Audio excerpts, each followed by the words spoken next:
Hey there, everybody. How's it going? Happy Monday to you. All right, let me just check and see if I am live. And then if I can see if I'm live or not, then we'll get going. Yay! It looks like I am live and in living color and good to go. So, hey there. Welcome today to this impromptu live stream that I wanted to do for you all, both in the YouTube community and my personal network. Y'all, I am an entrepreneur at heart. And yes, I coach, but coaching is a business, right? And so I'm an entrepreneur. I absolutely love business and I have loved business for many, many years. So while we are waiting for you all to tap in, I just want to say a prayer and then we're going to get going so that I do not hold you all up. And I want to get you guys this. I want to get this to you today. We were talking about rivers of revenue, ways that you can take your product-based business or your service-based business and incorporate many more streams, or I like to call them rivers of revenue, so that you can meet the goals that you have set out to meet for your business and achieve for your business. Okay. So let me pray and then we'll start talking about it. Okay. Heavenly Father, we thank you for this opportunity to come together and talk about the rivers of revenue that you have in store for us in our businesses. I thank you right now, God, that you are using us to create the wealth that your word tells us that we can, and we're gonna see it happen. And so I'm excited about that. In this next season, we will see it happen. And so, God, thank you right now for us just being able to come together and hear this. We love you, honor you, and praise you in Jesus' name. Amen. All right, so I didn't want to be all deep and go long because those of you who know me know I can go. So, yes, we are talking about rivers of revenue in your business, whether it be a product based business, a service, or like a coaching or consulting business. There are many ways that you can add income into your business so that you are not necessarily relying on one thing. Okay, there will be many things that you can look at and plan for. You know, I'm a big planner. Alrighty, so let me first give you guys this scripture. I would be remiss if I did not do that at the very least. So I always say that wrong. Deuteronomy. Okay, Deuteronomy. 8:18 says, but you shall remember with profound respect that the Lord your God, for it is He who is giving you power to make wealth, and that He may confirm His covenant, which He swore solemnly promised to your fathers, as it is this day. And that was the amplified version. All righty. So God has promised, and He is a promise keeper. We know that about Him. So He has promised that we have the ability and the power to go and create wealth. Right. So let's talk about that. All right. So when we talk about rivers of revenue, and I don't like streams, right? Because streams are little, right? But what I do know is that there are streams off of rivers. And so I want to give you guys the big view because God is so good in how He's created and crafted us. He might give you another stream off of the river. I'm just saying. Okay. All right. So I like to call them rivers of revenue. I think there's a few books called Rivers of Revenue. I'm probably going to have a book called Rivers of Revenue. I'm just saying. But let's talk about this, okay? So in Deuteronomy, we are told that we have been given the power to create wealth. And for all of you power trippers out there, take hold of that. Grasp that, receive that, and go forth in that. All right? You got the power to do this. God has given you that power. So let's tap into that. Now, what would be the benefits of taking your already prayerfully thriving and growing and hustling and bustling business? What would be the benefits in creating rivers of revenue? Number one, higher income potential, period. Wealth. So this isn't the time for me to talk about wealth and how what every time the word talks about wealth, he also talks about land. I ain't gonna talk about that right now. But with wealth, there is higher income potential. Oh, see, now I'm not gonna talk about it today, but I'm gonna talk about it. So benefits in creating revenues of wealth are number one, higher income potential. Number two, improved stability in your finances. Listen, who likes to have stable finances? I do. I'm just saying. The flexibility and the freedom to try new things and tap into those different passions and those ideas that God gives you. You have the ability to reach more people and make greater impact. Listen, let's make impact with these businesses. You have that ability, and you have the ability, now that you have more money, to give at higher levels. Listen, it is nice when they take up an offering at church and they want to help a family, and you don't have to think, okay, let me check and see how much is in my account. It's nice to be able to just know I've got the money and I can sow a seed into whatever is taking place. All right. So having rivers of revenue help. Those are some of the benefits, many more benefits, but for sake of time, those are some. Now, I will tell you this, there are some warnings. There are some warnings when it comes to creating these other forms of income. All right. Or these other forms of revenue with your businesses. Number one, listen, if you are not one who is disciplined and focused, there might be it could get tricky. It could get tricky. I'm just saying, if you don't already take care of the business that you have and keep track and all the things that go into that and pay your taxes on time, if you're not already doing that in your business, you might want to hold on.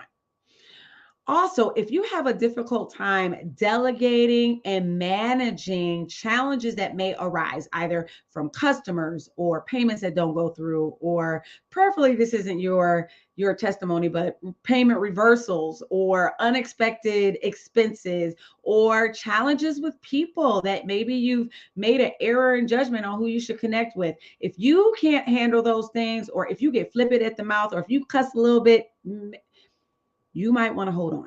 You may just want to hold on. And if you struggle with work life and boundaries, this might be something you want to just wait a little bit on, or give some additional consideration. I'm just going to say it like that, because who am I to tell you not to do it because of those things? But just give it some additional consideration. All right. So those are some of the warnings.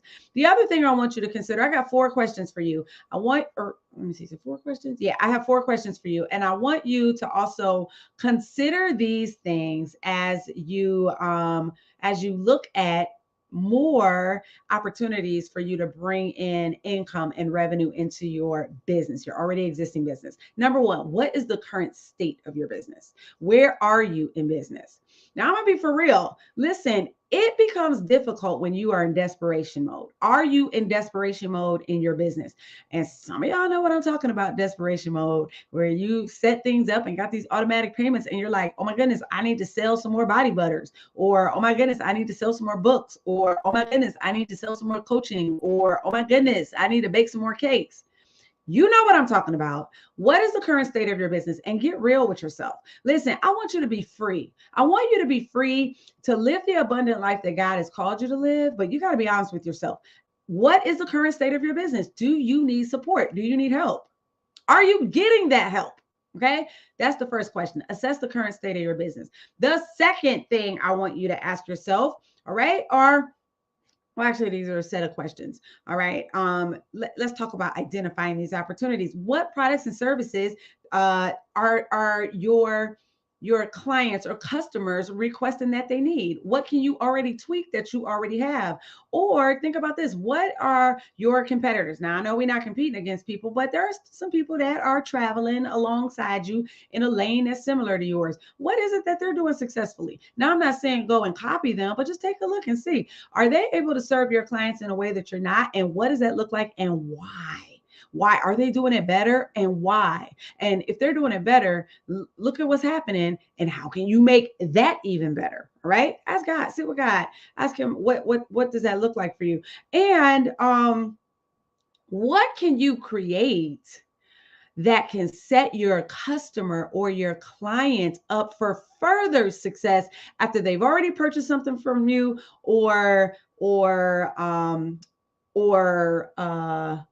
after they've already purchased something for you or work with you, okay, for my service provider. So, for instance, if you are a bracelet maker, and they buy a bracelet and they love it and they're like, oh my goodness, I would love to have more of these. You could tell them, well, you can have more of these because I've got a way that we can stay connected each month and you can get what it is that you want. Listen, we're going to talk about that in a moment. Okay. So I want you to ask yourself those questions. The third thing, before you begin, I want you to do your due diligence and I want you to count the cost. Now, here's the reality. If you are already in business, you know this, you know that it takes money to make money. Do you have a few pennies? Can you rub together some nickels so that you are able to embark on a new area in business and do it in excellence? They don't look bootleg and jackleg like you just threw it together. All right. Nobody wants to buy anything from anybody that looks like they just threw it together. I learned that when I was in Mary Kay Cosmetics. The eye buys. Alrighty. Then the last thing I want you to do is be willing to take time to test out the process and then analyze those results. So if you try something and then 7 days later, you're like, this didn't work. Yeah, it probably didn't in 7 days. Or if you try something and then 14 days later, you're like, yeah, I don't know, I'm not seeing nothing. Okay, you probably won't. Give it 30 days, give it 60 days, give it 90 days. And then I want you to go back to, I don't want to say go back to the drawing board, go back to the plan and take a look and say, and see, did this work out the way that I expected it to work out? All right, maybe it did, maybe it did not. All right, so let's dig on in for the sake of time. Alrighty, so I've got 10 ways that you can take your already existing business and either add to it or reconfigure what you've got going on. Some of these things I promise you've already heard of. I'm only here to serve as a reminder. I am here to just serve as a reminder to remind you of the things, the gifts, the solutions, the seeds of solution that God has birthed you with. You were born with solutions. Now, how can you take these solutions and then create another river of revenue? All righty. So this works. This is interchangeable. So whether you're a service provider or a coach, a consultant, or you have a product-based business, if you are a chef and you have a chef service, if you make jewelry, if you make body butters, if you listen, there's something in this for you. And I almost guarantee Power off. Oh, yeah, I'm sorry. That was my speaker. I almost can guarantee that something I'm going to say today is going to be confirmation for you. I believe God has been tugging on you and telling you, daughter, son, you are sitting on this thing that I gave you. I'm giving you these ideas. I'm giving you these ideas because I want you to carry them out. I'm giving you these ideas because I've got somebody that I want to connect you with so that you can impact them. All righty. So I want you to just take this as a reminder. Okay. Give me a second. Yeah. Take this as a reminder. This might be something that God is saying right now. I want you to act on this, and maybe not act, but really, really consider. Okay. So we're going to dig on in for the sake of time. I'm going to go through this kind of quick. All righty. All right. In your coaching, in your product-based business, can you consult with others? Now, what's the difference between coaching and consulting? Coaching is, well, I don't know. What do you think? I don't know. How do you feel about it? I don't know. What is God saying to you? That's coaching. Consulting is, this is the strategy. This is the blueprint. This is how it looks. You follow these steps, you will get these results. That's consulting. Can you add a measure of consulting to your already existing business? Can you begin, number 2, to run workshops? What workshops can you begin to run either monthly or bi-monthly or quarterly or twice a year? What does that look like for you? Can you charge people to come to a workshop that is well executed? Maybe you're not the only one there. Maybe you've got other people there that are able to deliver value. Whatever it is that your client or customer is interested in, run a workshop and speak to them. All right. And aligned with that are speaking engagements. Who do you know that will pay you to come and talk to their group, their community, their company, their nonprofit organization, their virtual summit, or whatever the case? Can you get paid for speaking engagements? Listen, I get paid for speaking engagements. That's another arm of my business. I get paid. All right. So How can you add that as a river of revenue and continue to make that a part of your business plan? Now, listen, you don't have to do all of these. And as a matter of fact, I would suggest that you not do all of these. I would suggest that you take one or two ideas and sit with God with them and see what he says about them, and then see how you can roll this out in a way that's not going to stress you out. Right? Number 4. I got this from a great guy over on Clubhouse, A. Fitzgerald Hartnett. He called it a business in a box. And I was like, it's something that we've all heard of, but that was the perfect way to sum this up. So he used the example of somebody who makes bracelets. And she said, I love making bracelets, but it's a lot of work. It's very time consuming and it's tedious. And he said, why don't you create a way that you can hand deliver and sell a business in a box to somebody? Now, there were some elements to what he said, but he said, and it makes sense. Wherever you get your products from, come up get the products, package them, put some instructions in there, and sell the business in a box. And this is applicable around a lot of different product-based businesses and even service-based businesses. Can you create a business package for, if say you have a cleaning service? Can you create a package, some sort of maybe even tangible physical package, where now you can sell this cleaning service in this box? This package that I will have sent to your house is everything you need, all of the products, all of the equipment that I use that you would need. Now you just got to go out and find the clients. I've done all the work for you. Here you go. Create a business in a box. I think that's a fabulous idea. The next idea, books. Can you document your process or document your journey and now create a book where people will get an actual result and sell that? Oh, you want to learn how to make Christmas wreaths? Well, get my book where I show you and tell you step by step how to make Christmas wreaths. Now I'm just using that as an example, but if you already have a business, you can create a business book. Share your knowledge in the book. Give it all away. Because this is what I've heard somebody say, and it is true. People will pay you for what you gave them for free, but people will pay you over and over and over, and you're saying the same thing. Saying the same thing. I had somebody purchase my nightly routines book and then pay me to coach them on nightly routines. And guess what I did? I used my book to help them step by step with their nightly routine. Books. Next thing, courses. Can you create a course teaching people what you know? Either it can be live or it can be pre-recorded, but people want to know things. Another person that I follow, he uses an example of somebody who teaches people how to be a sugar daddy, or teaches people how to find a sugar daddy. I'm sorry. And she runs like $1 million course creation business talking about how to find a sugar daddy. Now, listen, we're not on that. But what I say that to say, people, you can create a course about anything. Create a course and sell it to preschool teachers and parents how to tie a shoe. Listen, I need that. I would buy a course on that. Can somebody sell me a course on how to teach my son how to tie a shoe? I haven't had to teach anybody how to tie a shoe since 1999. And then in 1999, that person taught somebody else a few years later, and then that person taught somebody. I haven't had to teach nobody how to tie a shoe. I don't know. I will buy a course on it. There probably is a course on it. All right, so courses, number 6. Number 7, a resource or supply directory.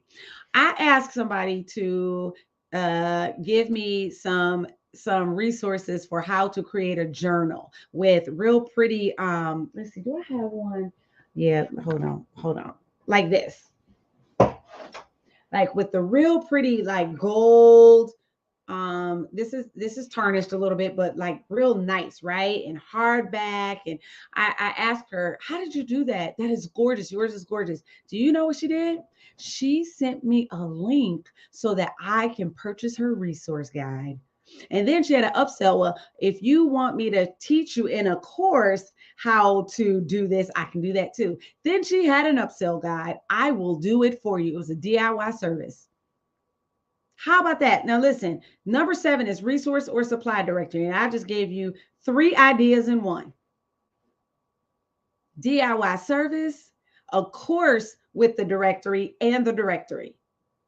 What do you have that you can sell people so that they can achieve a result that you know you can get for them? All righty, that was number 7. Number 8, membership community.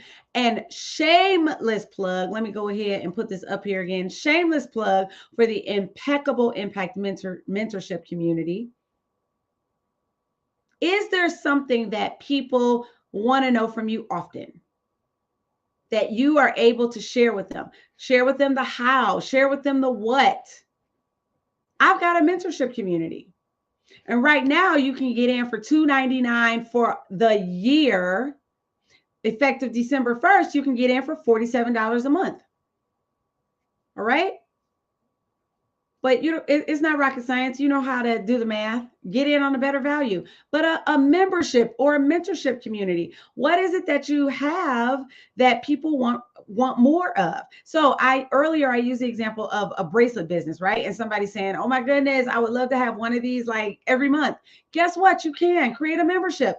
Every month they get a set of bracelets.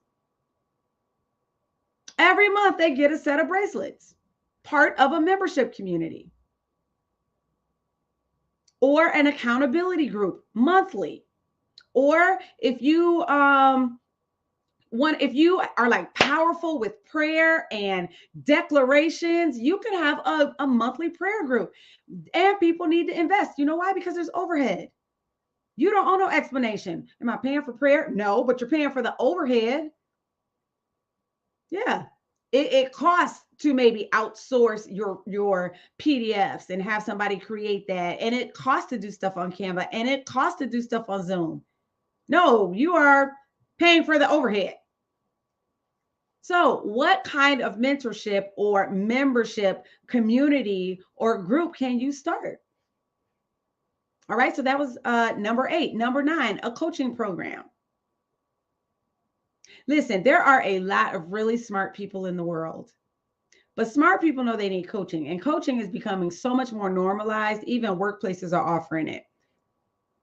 How much energy or effort does it cost you? Will it cost you to create a coaching program where you help somebody get a desired result? But coaching is different than consulting. Consulting is the strategy and the blueprint, and these are the steps. Coaching is encouraging them to find the answers from within, but not really within, because we're kingdom. So tapping into what God says about this thing that they need to know about themselves, and just reminding them of the power that God has given them and the authority God has given them. People need permission. People need a voice. That's what you do in coaching. Number 9, coaching program. And number 10, now listen, there are so many more. These are just 10 rivers of revenue that you can begin to create for yourself so that you can get in more money in your business. You can create more impact. You can have more influence, and you can have more income in your business. Number 10 is, can you be the curator of maybe networking events? Can you bring other industry experts together, maybe in a mastermind? Listen, lots of levels here. Can you create a networking opportunity, because iron sharpens iron, where people come together seeking how they can serve as they get support? And do they have to invest in that? Yes, because there is overhead. Maybe you come up with a website for this. You have to pay for your Zoom, right? You have to pay for the streaming platform, right? You've got to invest in the email. Listen, you can do this. And I'm saying networking events maybe virtually. You can even do this in person. Okay? This is for somebody once a month. take your business and gather a few people, go to Panera Bread or someplace else where they have very low cost meeting spaces, get the meeting space once a month and get people to come so that you can talk about that thing and coach or consult or curate, facilitate a connecting opportunity. Right? Does that sound good? All right. So, yeah, my shameless plug. And it's not a shameless plug. It is what it is. Yeah, I have a mentorship community, a long time coming. I'm also in June of next year going to be starting my higher level mastermind community, and so I'm taking a look at how that looks and reorganizing my life and what access to me looks like. Right now, people have a lot of access to me in addition to my other communities that I have, and so I think I can serve people better in a formalized mentorship community. So that is starting. You can check that out in the caption. Additionally, I know it serves where my life is going. And it will free up some time so that I can make myself accessible in other areas because I know and realize that I'm moving forward in ministry. And that's going to look a little bit different starting in 23. So I want to thank those of you who have joined me on Facebook and those of you that have hopped into YouTube because I'm streaming on more than one platform. It is time. I looked at my YouTube. Y'all, why do I have 206 YouTube videos, but I don't really have them out there? So I said, you know what? When I go live, I'm getting ready to start doing these on YouTube as well. And so this is on YouTube. So good afternoon to those of you that have joined me. And I don't see any, let me see. I don't see any questions or comments or anything in Facebook. So let me see here. Let me just be sure. Yeah, I don't see anything. So either you're sick of seeing me over on Facebook or people are just lurking, maybe. I don't know. But for those of you that have joined me on YouTube today, thank you so much for joining me. And I'm going to leave this video up and it just is what it is. So I'm helping you all with rivers of revenue. And let me go through these again one more time. Don't try to focus. Don't try to do these all at once. Okay. And I want you, of course, to sit with God and see what he says about it, but take one or two that you can focus on. All righty. So that you can begin to see more money in your bank accounts, but so that you can build up the kingdom of God through it. So the number one way I mentioned was, and not in any particular order, these just so happen to be 10. There are many, many, many more. And maybe I will come to you with more, but consulting, workshops, speaking engagements, a business in a box type idea, books, courses, resource and supply directories, coaching programs, and even curating networking and collaboration opportunities for people. All righty. So those are 10 ways. And I hope this served you well today. Please be sure to, if you're not following me over here, well, not following, what do they call it? Subscribe. If you're not subscribed to my YouTube channel, please do. And if we are connected on Facebook, then let's stay connected. Let me know if this served you well. And I would love to also know what you will try. What are you going to try next as an organized, intentional method to create income and revenue in your already existing business? So be sure to let me know that in the comments. And with that, y'all, I'm Kelly Williams, lifestyle management coach. Please be sure to tap into the Impeccable Impact mentorship community. For those of you that are looking for a way to get high value at what I would call a considerably low investment for now. Okay, for now. All righty. So with that being said, blessings to you, blessings on your day, and be sure to let me know what you're going to try and start as an avenue of income in your business. All righty. All right, y'all. Take care. Have an amazing rest of your day. All righty. Adios.